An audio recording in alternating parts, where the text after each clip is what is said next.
Y'all, it's Nova. There's a debate going on in the community right now about solo versus squads. Luckily for us, Dev Diary Part 10 covers this, so I've summarized it, and I'm going to go through the main points that the devs have given us on what their thoughts are on the solo versus squad dynamics. So first of all, the devs are not set on having the solo versus squad dynamic, they're still figuring it out. What they do like about the solo versus squad dynamic is that there's a tense uncertainty and drama of not knowing who has a friend and who doesn't. It also leads to dynamics where a solo may team up with a squad to extract, etc. Then also, the stories created from this dynamic are great. For example, when a solo player takes down an entire squad. That creates awesome clips. It's great to share with friends when you take down an entire squad as a solo player, and the rush of adrenaline you get from something like that, and all the loot is amazing. However, it is unfair for the solo player in a lot of ways.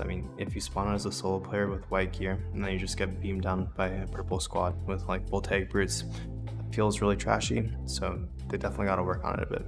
They do realize that the current system is causing frustration, so they've been working to make some of it more manageable. For example, in patch 2.3, they removed the pinging functionality. Pinging functionality allowed teams to just ping exactly where the enemy was. Instead, now squads have to communicate effectively to explain where they saw the enemy. Additionally, they felt that the pinging functionality felt gamey and immersion breaking. They're also evaluating the outlines, showing you where your squad is. You basically have wall hacks to always see where your squad is. They don't want to change this. They don't want it to be like in Tarkov where you just kill your teammates because you don't know who's who. But they might change it to only showing where your squad mate is, like if you're directly looking at them, stuff like that. They're thinking about it, they're not sure yet.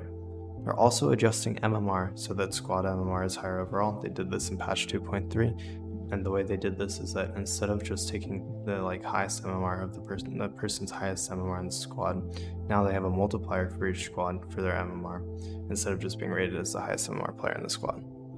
Additionally, they added new audio improvements for closed beta 2. However, they implemented a new audio occlusion system, which, while it's good, they overdid it a bit. So basically gunfire and footsteps are occluded a bit too much by the geometry of the map, causing squads to make less sound. And what this does is it buffs squads, because one of the downsides to playing a squad is you make more sound because there's 3 of you instead of just 1 of you. And it would allow other players to hear where you are. So they're looking to fix this in the future. Probably they're going to turn down the geometrical occlusion a bit, but they haven't said anything on that yet. Another thing with the solo versus squad dynamic is the lower the time to kill is in a game, the better chance the solo versus squad has at taking out the squad, because the solo can sneak up and kill 1 or 2 of them at a time and then maybe kill the last one just with a lower time to kill. And right now, with how high the time to kill is, it's very, very hard to take down a whole squad as just a solo player. Because generally the tactic as a solo player is you want to make or break the fight up into individual 1v1s and win each of those.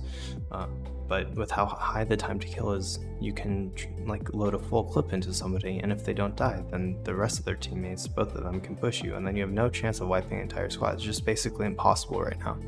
So they do know this. They're going to be starting with a minor decrease in time to kill.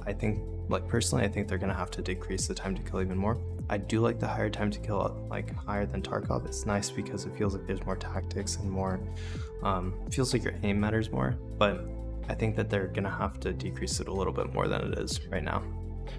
The last thing they're considering for the solo versus squad dynamic is solo perks. One of the ones they're most strongly considering is increasing the number of extracts you get when you land as a solo player. I think this is a great idea. I don't really see any downsides.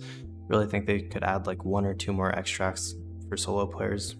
It would give solo players more options of where they get out. Sometimes you wouldn't have to run across the whole map. I think that's a great idea. Definitely should do that. Some of my personal ideas for other things they could do, they could also, if you use insurance when you go in as a solo player, the insurance could have a better return. Maybe that might be a good way of buffing solo play. They could also do a slight buff to maybe PvE damage or reduction in damage as a solo player. I don't know about that one. It's just sort of something that came up in the side. Then if they ever add a PV or an XP system, they could also make it so that if you play solo, you get more XP for whatever. So I think those are some good solo perks, good ways of making it more likely or more rewarding to play as a solo player. I think their dev diaries are really good. Definitely go read them. I'll put Dev Diary 10 in the description. So yeah, if you enjoyed watching, please consider liking or subscribing, and leave a comment on what you think about their solo versus squads Dev Diary 10. And I hope you enjoyed watching. Thanks for watching. Have a great day, y'all.